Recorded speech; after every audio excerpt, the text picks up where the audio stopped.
this is Dennis with Second Chance Tackle. This time it's working on an old friend. Not an old friend, it's a new find. I got this one at a flea market, and it's kind of tarnished up and everything, but it's a reel that I worked on quite frequently, 10 or 12 years ago, I would say at least. It's the Shakespeare SKP 2000C. It's a solid bait casting reel with a level wind feature. We're going to take it apart. It's got a lot of cleaning up to do. We can see that there's a lot of tarnish and dirt. This one's probably been sitting on the shelf for a while.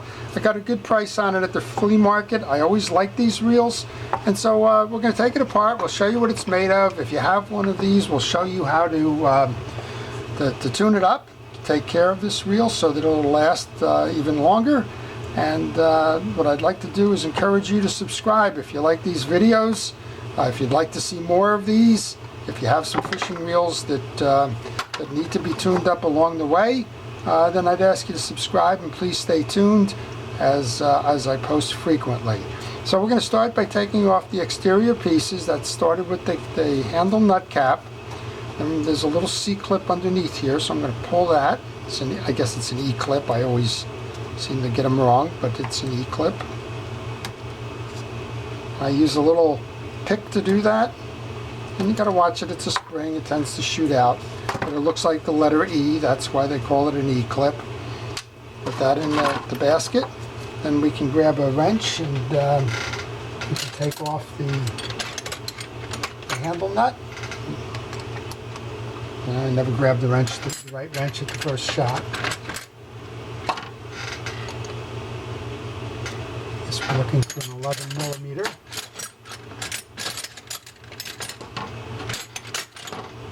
There's the 11. Alrighty, take that off. I like this handle. It's a lot bigger than the handles on the Abu 5000 series, for example. The Abus are shorter. I like the throw on these. Just put that off to the side for a moment. We'll take the star drag adjuster off. And so a couple of things while we're doing some of the preliminaries here. I always tell you about the protecting your hand from all the grease and junk and grime and the like. Always recommend using a glove on that hand. Taking pictures along the way. Pictures can tell you a lot. I get a lot of questions from time to time about where does a part go on a reel, and I get that question because they're hurried through the work and then they got stuck somewhere. Okay, so I just took the two tension washers off the shaft. I put them right into the star adjuster, and you'll notice that I use a parts tray over here for the pieces and parts that go with this. I like to put everything in a central place so that when I go to reinstall, those pieces and parts are here. I've had too many bad experiences with trying other techniques. Other techniques may work for you. Some of them suggest laying out a rubber mat and kind of putting the pieces out in a sequence as you've taken them off, just kind of line them up. That's not a bad idea. With me, unfortunately, what tends to happen there is that I knock them around or something, and then I lose the piece. Okay, we've got a spool. It's got 4 brakes on the spool. You want to make sure you push them in when we reinstall, then we can pull the spool out.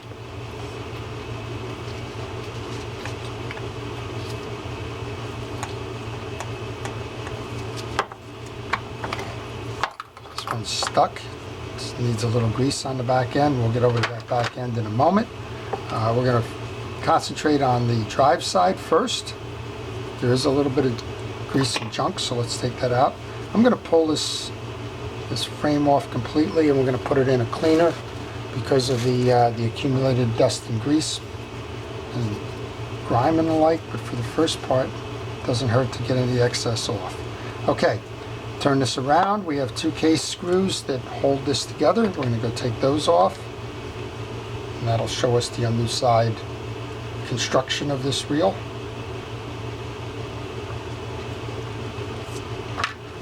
And again, into my parts tray with the extra.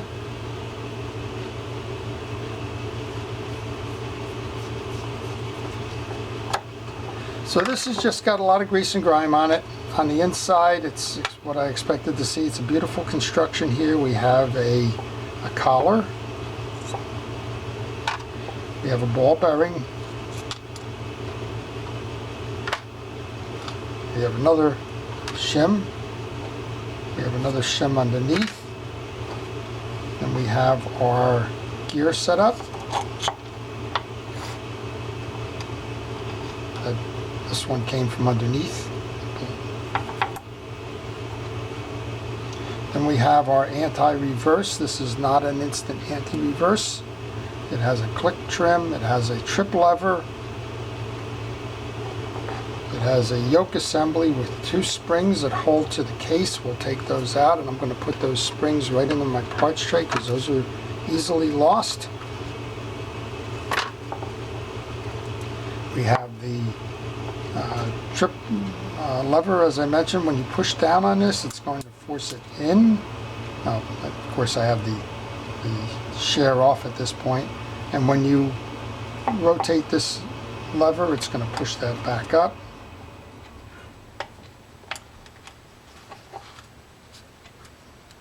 And then return that trip lever to its normal position. So I'm going to pull the whole shaft off at this point. I'm going to take the spring off of the holder here. Use a little pick for that. I'm going to hold that spring. It's a spring, so you don't want it to shoot.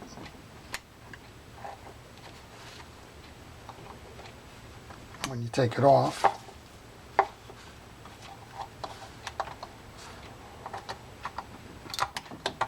there we go. And then I can remove the assembly.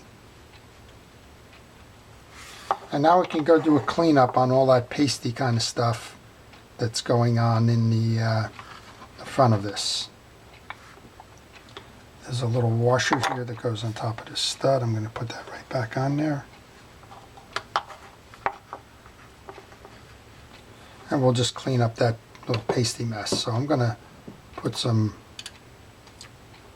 penetrating oil on there. It just helps clean it up. I'm going to grab some cotton swabs to get that off the way.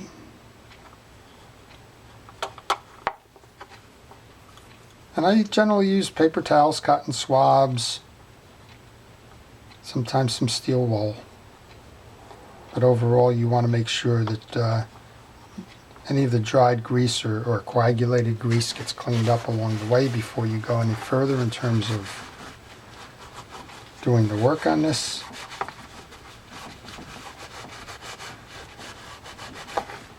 Now we can go back and reinstall here. I'm going to grab that assembly as we had it. I'm going to put a little bit of blue grease on that. I'm going to use fishing reel grease. In this case, I'm using Penn Precision reel grease. It doesn't matter what reel grease you use, but it does matter that you use reel grease. Don't fiddle around with general household greases or multi-purpose greases. Go to the tackle store, go to Amazon, go to any place that's convenient for you, and spend $5 or $6 on a small tube of the reel grease if you're overhauling your fishing reel, and you'll find that you'll be in a better position because of that. Okay, the spring has come off the one side. And I'll hook that in. See if I can't do this all at once. Not having a lot of luck with this hook at the moment. Springs are the nemesis of fishing reels. You need them, but they're not easy to work with, and there's always a fear that you're going to drop them.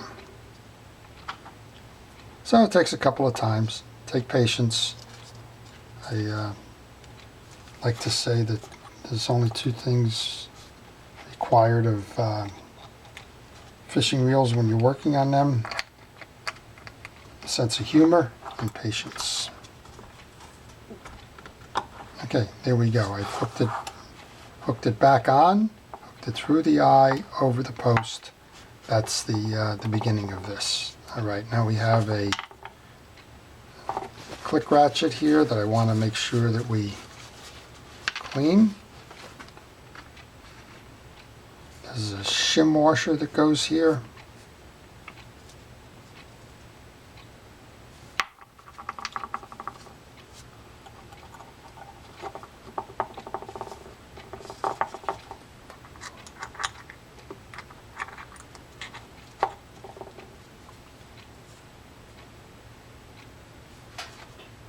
We have the short washer.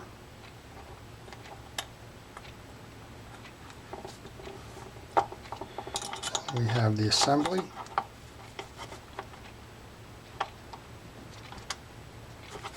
And that's how it's going to trip when it comes up. It will fire up. You'll push down. Well, again, I've got this off the hook, so we're not going to fire that way.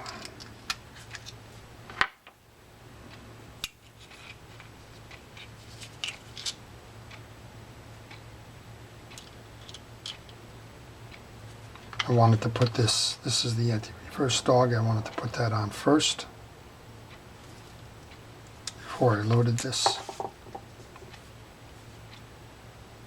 So this is a fork assembly that keeps pressure on the click washer, and we'll show you in a moment when it turns how the anti-reverse works. Let's go back through this again. Let's get this lined up properly.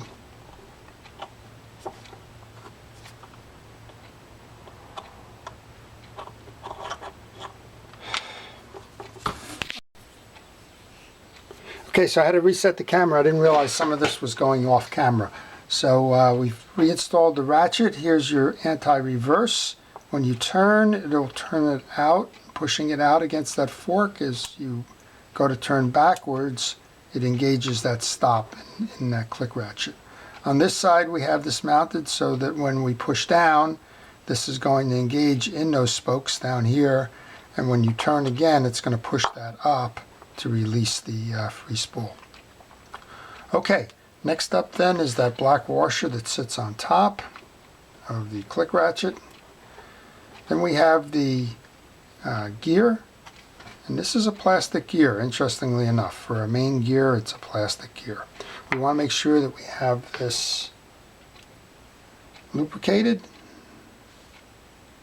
And if there's a weak point in this, it's going to be this main gear. Okay, lubricated. And put that in. And now it's usually a good time to put the spool gear assembly back in. I got a little bit of cleaning to do on that. Yep, when I went to reset that camera, I took my glove off. It's funny how you feel right away that something is amiss. All right, cleaned the spool gear off, so we want to lubricate the spool gear. Put that back in. Yep, got it backwards. Easy enough to do. Yep, thought so. Okay, we're set there. We have springs, remember, that are going to go in those two carriers. Let's get over to the drag washers. They're hard washers, so you don't need to do anything. This is the typical 3-washer setup, so it's a nice setup for this. So you have a hard washer, a metal washer, second hard washer, an eared washer. That eared washer goes in the hole of the main gear, so you need to swing that around until you locate the two tabs. Hard washer again, that's the third one. Cap washer. So you can see why this reel is liked. It's got a ball bearing setup to it. It's got a 3 drag washer system. It's quiet and a good performer for the price paid. This is about as far as I can go until I clean the case now. You can see there's a lot of dirt, so we're going to stop here. We're going to go over, I'll take the side plates off, we'll go over and put that frame assembly into the cleaner, and then we'll come back and finish this reel. But first, let's take the side plate off here so I can show you what's going on in this one. And I lay the side plate screws down on my workbench when I take them out initially because I want to make sure they're all the same size. As I mentioned, it's an old friend, but it's been some time since I've worked on one of these. So you want to make sure if you're not certain that all of the screws are the same size, because it will affect you when you go to reassemble.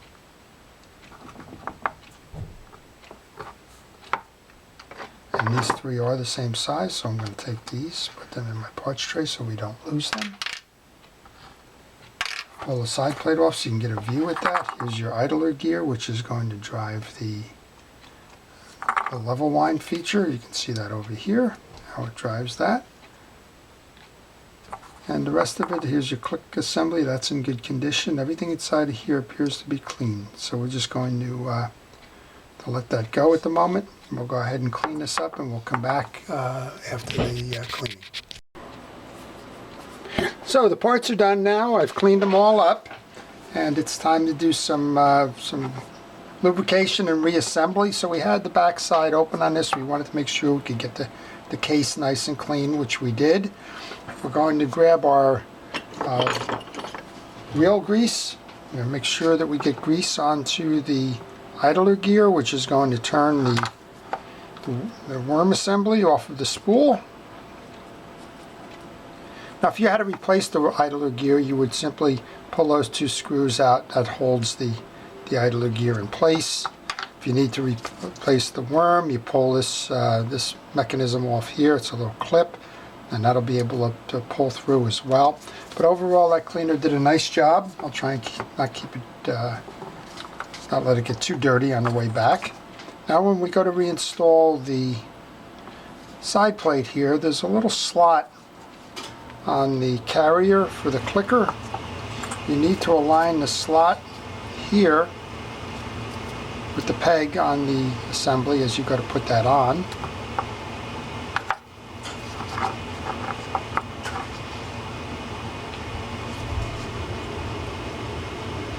And it's a visual thing, you can see it.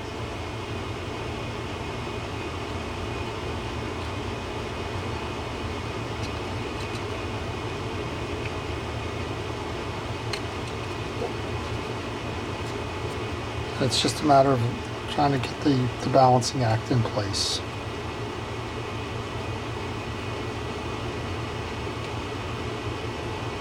There we go.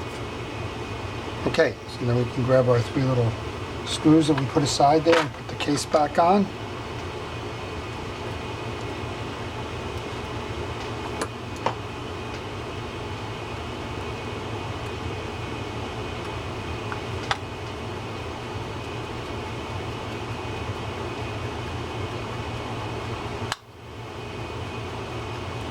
Two more there.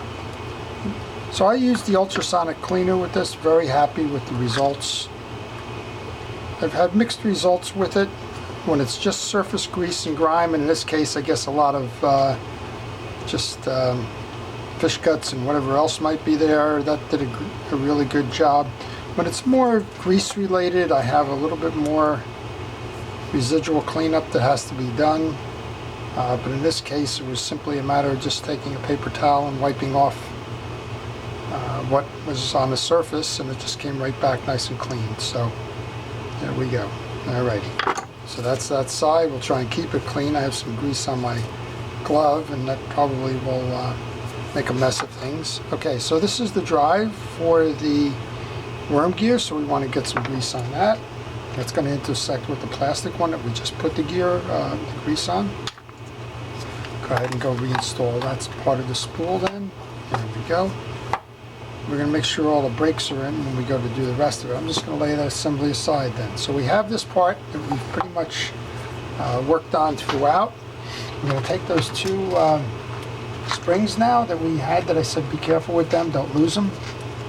We're going to put those into the two pieces here. There's studs that they sit on. We've greased the gears in there, the spool gear and the main gear. So we're working our way back up towards reassembly at this point. Next step then is this bearing assembly. So we had a small collar that went on top. And we had the bearing. Before I put the bearing on, we're going to give it a good drink of oil. It's probably been a little while since it got oiled. the bearing back on. Then there's that second small collar. Those are to keep the pieces directly off the bearing. And then we have the fuller collar. And now we're ready for the side plate. So the side plate we line up with these two studs in the two holes. And you make sure that you have your throw arm in that little slot there.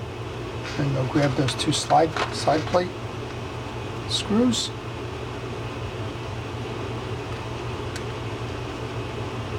And get them started.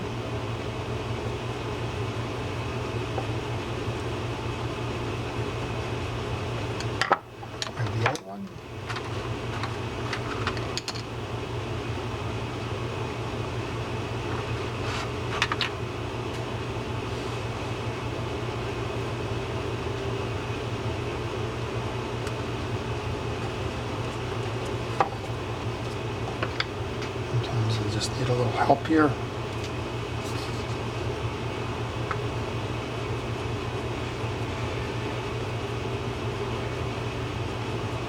Again, this did a nice job of cleanup, so I want to see if I can't get some of that grease that I've had on my hands off as we go to do this then. Next up then is the star drag, but before we do that we need those two tension washers.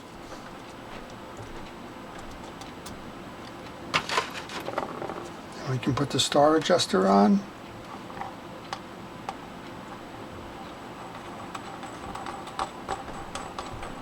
You don't have to tighten that all the way down. When I need that E-clip, I'm always a little bit careful here about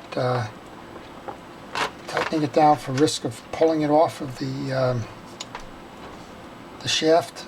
There's that free spool release click is on that shaft, so I don't want to go too crazy there. I'll put the handle on. Handle nut. You got to be careful with this one too. You don't want to cross thread this one.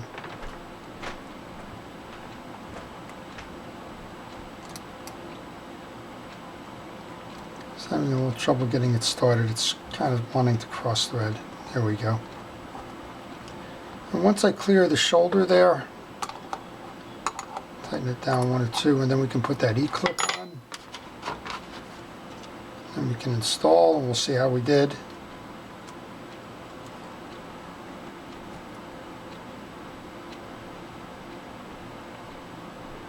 You need to get the prongs of the E-clip sitting into the groove on the shaft here.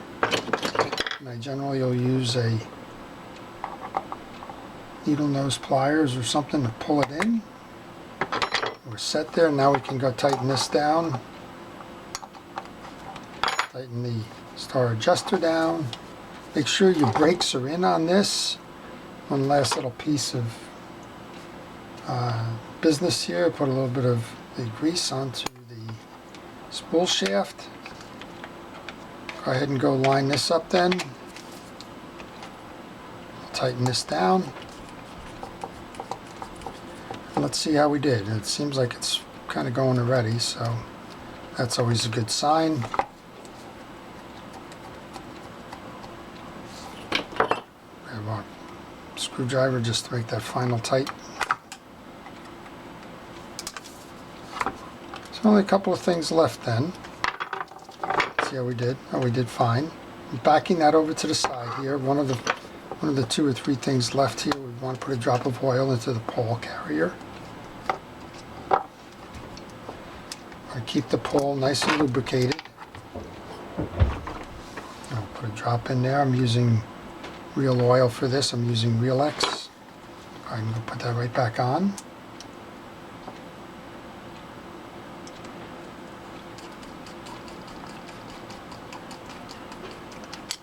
Tighten it down. Make sure that you kept it in its track, and a little bit of oil onto the worm gear.